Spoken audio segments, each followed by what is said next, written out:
Welcome back to the Assessment Alchemist podcast. My name is Tina Wiles, and I will be your host. And today I'm very excited that we are going to talk about smart isn't enough, the PE exam strategy no one teaches engineers. So this is week 5 of 6 weeks of the From Panic to PE series. So we are almost at the finish line, and I'm so glad that you're still here. And let's talk about some things that could cost you some points when you're taking the PE for questions that you totally should have gotten. So over the past couple of weeks, we've talked about mindset. We've talked about nervous system. This week is all about strategy. And before you go, if you think I'm a good student, I got the strategy part down, stay with me because strategy is not the same as knowing the material. Okay. So over the past 20 years of working in the standardized test prep industry, I have developed a formula for success on your exam, and that is content plus mindset plus strategy equals success. And the this formula, it's proven itself to me over and over and over again.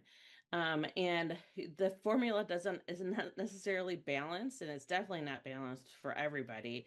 And I think all three parts are essential to walking into the exam, being confident and ready to pass. Okay. A lot of engineers don't think they need strategy. I do think it's worth sticking around for a few minutes because hopefully I'm going to share some things that you haven't thought about. Overthinkers and time-watchers, this is especially important for you. All right, so let's dive right into some strategies. So one of the first strategies that I think from test taking standpoint of taking your exam is getting to know the handbook.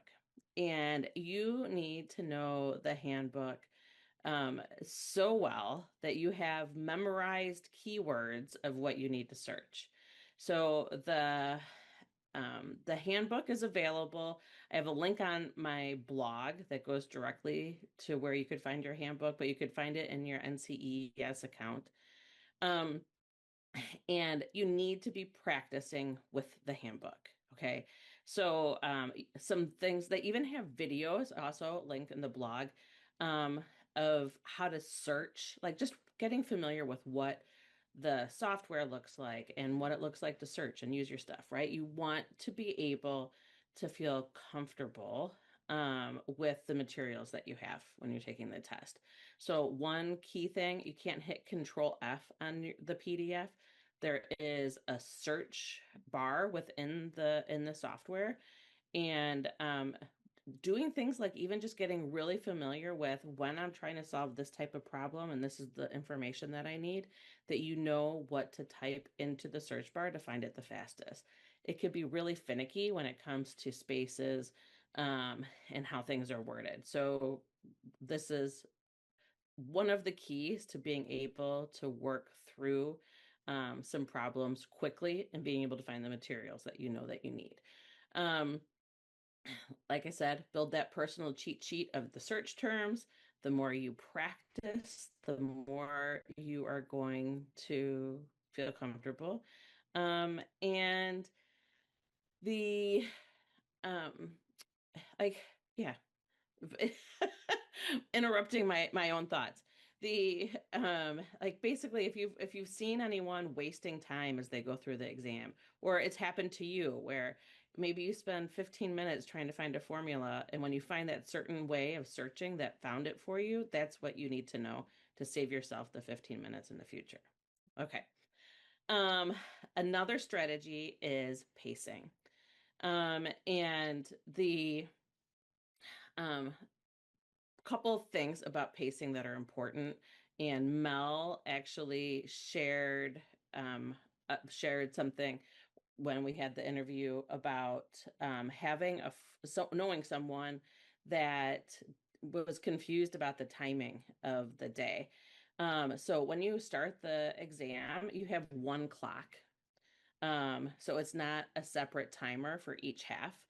And so you just need to be cognizant of that you use your time accordingly. So the time you spend on the first half comes out of the total. Okay.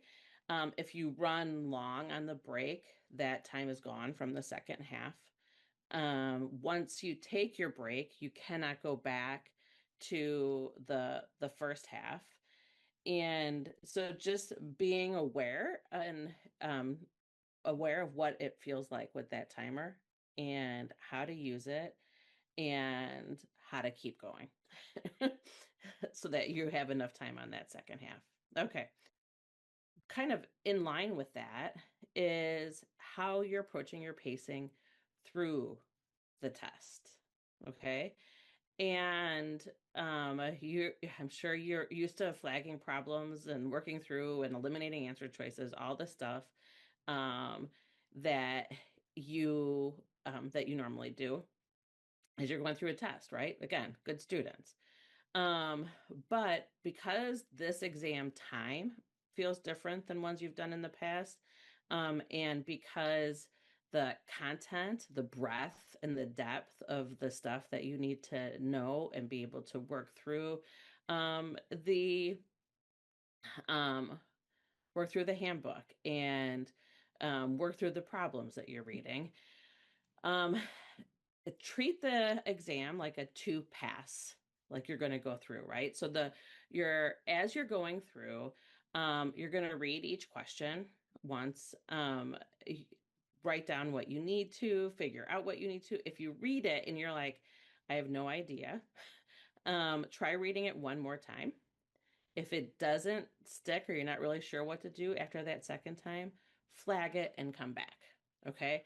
And if if you're not sure after reading through those two times, it's not worth frustrating yourself and rereading and rereading and rereading and just getting frustrated. So when you flag it, the shortcut key on the is you actually can hit Alt F in on the computers at the test center to flag the the question and move on. I think about when you can end up working through a problem almost like a time vortex where you don't know how long you've been spending on the problem, but you know if you spend long enough on it, you can get it right. And the first pass through the test, you just want to go through and answer your easy questions. Okay. All right. So after you go through the whole first pass of the test, a lot probably have more questions answered than you realize you do, and then you have flagged some. So now you're going to come back to those flag questions with fresh eyes. Okay. You may be able to figure out maybe another question like triggered what you need to know. But you're going to come back and try it again. Look at it. Um, Hopefully something sparked and you've got it. If you had already answered it the first time and you were coming back just because you weren't sure, only change your answer if you know your answer is wrong. If you think you might be wrong, just leave it. Okay. So the difference between thinking you're wrong and knowing you're wrong is confidence. And you're just not confident. And even if you're 51% confident in an answer that you chose, it's better keeping that answer than changing it. Um, if you know you're wrong, of course, go ahead and change it. Um, and so if you were check the answer, if you didn't answer it the first time, definitely answer it. If you literally have no idea, you're not sure where to start, anything, you want to guess the same letter through the test. And I know not all of them are multiple choice, but hopefully it is, and you can just pick the same letter through the test. Mathematically, if you pick the same answer 4 times, you should get one of those correct. Okay. If you find yourself spinning on a question or spinning on a topic, like I said, if you read it twice and move on, um, sometimes you need to take a second to reset. Or also, as you're going through, that's a long time to be sitting there, and taking some mini focus breaks, um, or not, mini intentional breaks, because these mini breaks can help keep you focused as you're going through the exam, or you are spinning on a problem, or you just basically need to take your eyes away from the screen for a minute. We talked about the physiological sigh, and that was where you take a deep breath. At the top of the breath, take another little inhale, and then slow exhale. Um, that can help reset you. Wiggling your toes can help reset you. Stretching your neck can help reset you.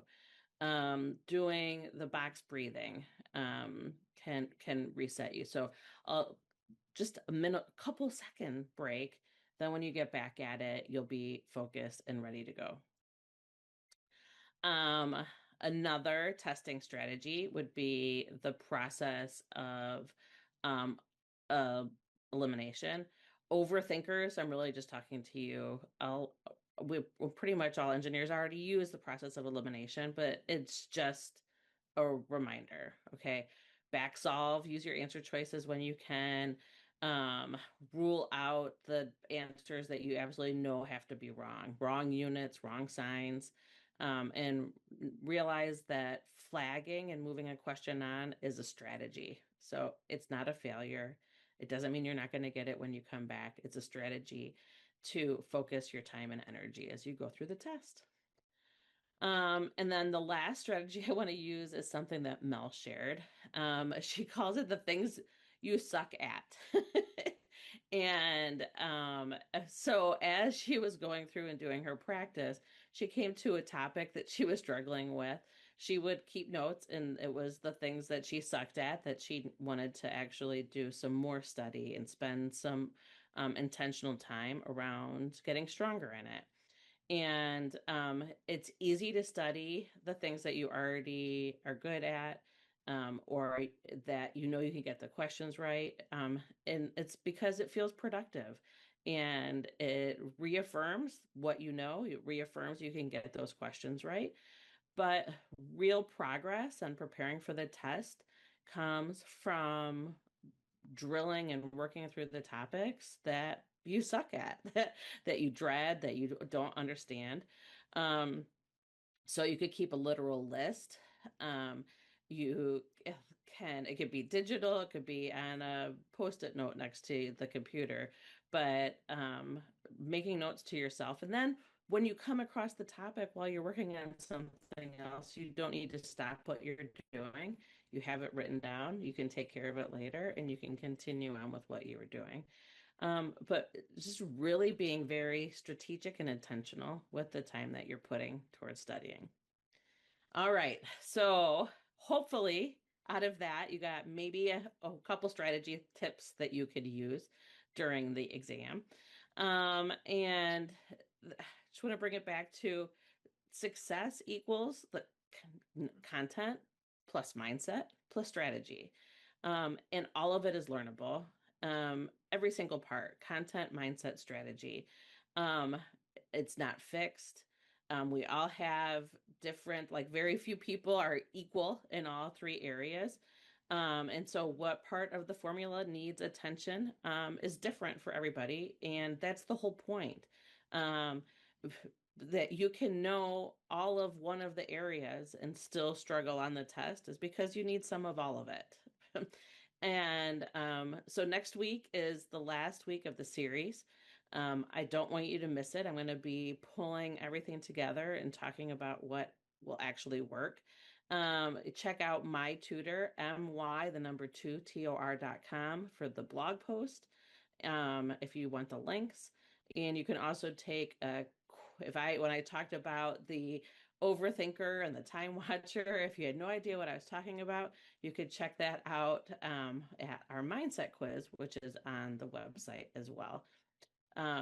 Thank you so much. I'm so excited to finish everything up next week. Tie it on a big with a big bow for you. I hope you have a great week.